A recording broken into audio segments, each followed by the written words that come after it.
ನಮಸ್ಕಾರ ಸ್ನೇಹಿತರೆ, ಹೇಗಿದ್ದೀರಿ ನೀವೆಲ್ಲ? ಅನ್ನೀಸ್ ಫ್ಯಾಮಿಲಿಗೆ ಸ್ವಾಗತ. ಕಡಲೆ ಹಿಟ್ಟಿನಿಂದ ಸಾಬೂನನ್ನು ಮಾಡುವ ರೀತಿಯನ್ನು ಇವತ್ತು ನಿಮ್ಮೊಂದಿಗೆ ಶೇರ್ ಮಾಡ್ತಾ ಇದ್ದೇವೆ. ಬನ್ನಿ ಅದನ್ನು ಯಾವ ರೀತಿ ಮಾಡೋದು ಅಂತ ನೋಡೋಣ. ಮೊದಲಿಗೆ ಕಡಲೆ ಹಿಟ್ಟನ್ನು ಜರಡಿ ಹಿಡಿತಾ ಇದ್ದೇವೆ. ಅದು ಗಂಟುಗಳಾಗದಂತೆ ನೋಡಿಕೊಳ್ಳುವುದು ಉತ್ತಮ. ಕಡಲೆ ಹಿಟ್ಟು ಗಂಟುಗಳಾಗಿದ್ದರೆ ಸಾಬೂನು ಸರಿ ಬರುವುದಿಲ್ಲ. ಹಿಟ್ಟು ರೆಡಿಯಾಗಿದೆ. ನಾನು ಇದಕ್ಕೆ ಒಂದು ಸೋಪಿಗೆ 4 ಸ್ಪೂನ್ನಷ್ಟು ಕಡಲೆ ಹಿಟ್ಟನ್ನು ಸೇರಿಸಿ ಮಾಡ್ತಾ ಇದ್ದೇನೆ. ಒಂದು ಪೇರ್ಸ್ ಸೋಪು ಬೇಕಾಗುವುದು. ಪೇರ್ಸ್ ಸಾಬೂನಲ್ಲಿ ಗ್ಲಿಸರಿನ್ ಜಾಸ್ತಿ ಇದ್ದ ಕಾರಣ ಸೋಪು ಉಪಯೋಗಿಸಲಿಕ್ಕೆ, ಈ ಕಡಲೆ ಹಿಟ್ಟಿನ ಸಾಬೂನು ಮಾಡಲಿಕ್ಕೆ ಇದೇ ಸಾಬೂನನ್ನು ಉಪಯೋಗಿಸಿದ ಒಳ್ಳೆಯದು. ಈಗ ಪೇರ್ಸ್ ಸೋಪನ್ನು ಆದಷ್ಟು ಚಿಕ್ಕದಾಗಿ ಕಟ್ ಮಾಡುವುದು. ಚಿಕ್ಕದಾಗಿ ಕಟ್ ಮಾಡಿದಷ್ಟು ಬೇಗನೆ ಮೆಲ್ಟ್ ಆಗ್ತದೆ. ಸೋಪ್ ಬೇಸ್ ಉಪಯೋಗಿಸಿ ಬೇರೆ ಬೇರೆ ಥರದ ಸಾಬೂನನ್ನು ಮಾಡ್ತೇವೆ. ಅದನ್ನು ಮುಂದಿನ ವಿಡಿಯೋಗಳಲ್ಲಿ ನಾವು ತೋರಿಸ್ತೇವೆ. ಸೋಪ್ ಕಟ್ ಮಾಡಿ ಆಯಿತು. ನೆಕ್ಸ್ಟ್ ಒಂದು ಸಣ್ಣ ಪಾತ್ರೆಗೆ 4 ಟೇಬಲ್ ಸ್ಪೂನ್ನಷ್ಟು ಕಡಲೆ ಹಿಟ್ಟನ್ನು ಸೇರಿಸಿ ಅದಕ್ಕೆ ಅರ್ಧ ಸ್ಪೂನ್ನಷ್ಟು ಅರಶಿನ ಪುಡಿ, ಸ್ವಲ್ಪವೇ ನೀರನ್ನು ಸೇರಿಸಿ ಸ್ವಲ್ಪ ಗಟ್ಟಿಯಾದ ಹಿಟ್ಟನ್ನು ರೆಡಿ ಮಾಡುವುದು. ಹಿಟ್ಟು ಈ ಹದಕ್ಕೆ ಬರಬೇಕು. ಹಿಟ್ಟು ರೆಡಿಯಾಗಿದೆ. ಇನ್ನು ನೆಕ್ಸ್ಟ್ ಗ್ಯಾಸಲ್ಲಿ ಒಂದು ದೊಡ್ಡದಾದ ಪಾತ್ರೆಯಲ್ಲಿ ಸ್ವಲ್ಪ ನೀರನ್ನು ಕುದಿಯಲಿಡೋಣ. ನಂತರ ಒಂದು ಸಣ್ಣ ಬೌಲ್ನೊಳಗೆ ಕಟ್ ಮಾಡಿದ್ದ ಸೋಪನ್ನು ಹಾಕಿ ಆ ನೀರಿನ ಮೇಲೆ ಇಟ್ಟು ಈ ಥರ ಅದನ್ನು ಮೆಲ್ಟ್ ಮಾಡೋದು.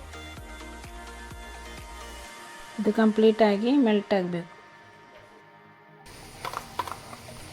ಕೆಳಗೆ ಒಂದು ಅಗಲವಾದ ಪಾತ್ರೆಯನ್ನು ಇಟ್ಟು ಇದರಲ್ಲಿ ನೀರು ಕುದಿಸಿ ನಂತರ ಇದೇ ಥರ ಸಣ್ಣ ಬೌಲಲ್ಲಿ ಪೇಸ್ಟ್ ಸೋಪನ್ನು ಮೆಲ್ಟ್ ಮಾಡೋದು. ನಂತರ ಆಗ ರೆಡಿ ಮಾಡಿಟ್ಟುಕೊಂಡ ಹಿಟ್ಟನ್ನು ಸೇರಿಸಿ ಚೆನ್ನಾಗಿ ಮಿಕ್ಸ್ ಮಾಡೋದು.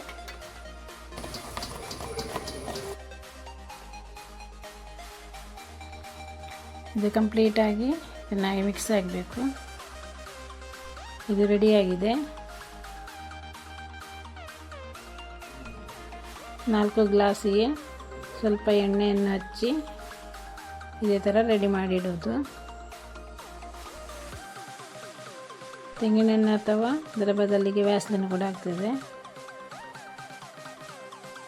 ಇದನ್ನು ಹಚ್ಚಿದಲ್ಲಿ ಸೋಪು ಬೇಗನೆ ಎದ್ದು ಬರ್ತದೆ. ನೆಕ್ಸ್ಟ್ ರೆಡಿ ಮಾಡಿಟ್ಟುಕೊಂಡ ಹಿಟ್ಟನ್ನು ಸ್ವಲ್ಪವೇ 4 ಗ್ಲಾಸಿಗೆ ಎರೆಯುವುದು. ನೀವು ಈ ಸೋಪನ್ನು ಟ್ರೈ ಮಾಡಿ ನೋಡಿ. ಕಡಲೆ ಹಿಟ್ಟು ಚರ್ಮಕ್ಕೆ ತುಂಬ ಒಳ್ಳೆಯದಾದ ಕಾರಣ ಕಡಲೆ ಹಿಟ್ಟಿನಿಂದ ಮಾಡ್ತಾಯಿದ್ದೇವೆ. ಇದು 4-5 ಗಂಟೆಯೊಳಗೆ ಇದು ಗಟ್ಟಿಯಾಗ್ತದೆ. ನಂತರ ಅದನ್ನು ತೆಗೆದು ನಾವು ಅದನ್ನು ಉಪಯೋಗಿಸಬಹುದು. ಈ ಸೋಪನ್ನು ಮುಖಕ್ಕೆ ಹಾಗೂ ಸ್ನಾನಕ್ಕೆ ಇದನ್ನು ಉಪಯೋಗಿಸಬಹುದು.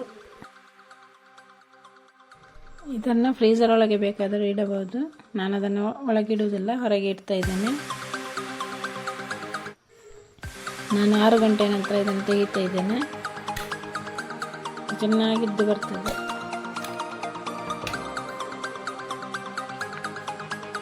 ಕಡಲೆ ಹಿಟ್ಟಿನ ಸೋಪು ರೆಡಿಯಾಗಿದೆ. ಈ ಸೋಪನ್ನು ಮಕ್ಕಳಿಗೆ ಅಥವಾ ಹಿರಿಯರಿಗೆ ಎಲ್ಲರಿಗೂ ಇದನ್ನು ಉಪಯೋಗಿಸಬಹುದು. ಇದರಲ್ಲಿ ನೊರೆ ಬರ್ತದೆ ಮತ್ತು ಕಡಲೆ ಹಿಟ್ಟಿನಿಂದ ಮಾಡಿದ ಕಾರಣ ಸ್ವಲ್ಪ ದೊರಗಾಗಿರ್ತದೆ. ನಮ್ಮ ಇಂದಿನ ವಿಡಿಯೋ ಇಷ್ಟವಾದರೆ ಲೈಕ್ ಕೊಡಿ, ಶೇರ್ ಮಾಡಿ, ಸಬ್ಸ್ಕ್ರೈಬ್ ಮಾಡಿ. ಇನ್ನು ಮುಂದಿನ ವಿಡಿಯೋದಲ್ಲಿ ಸಿಗೋಣ. ಬಾಯ್.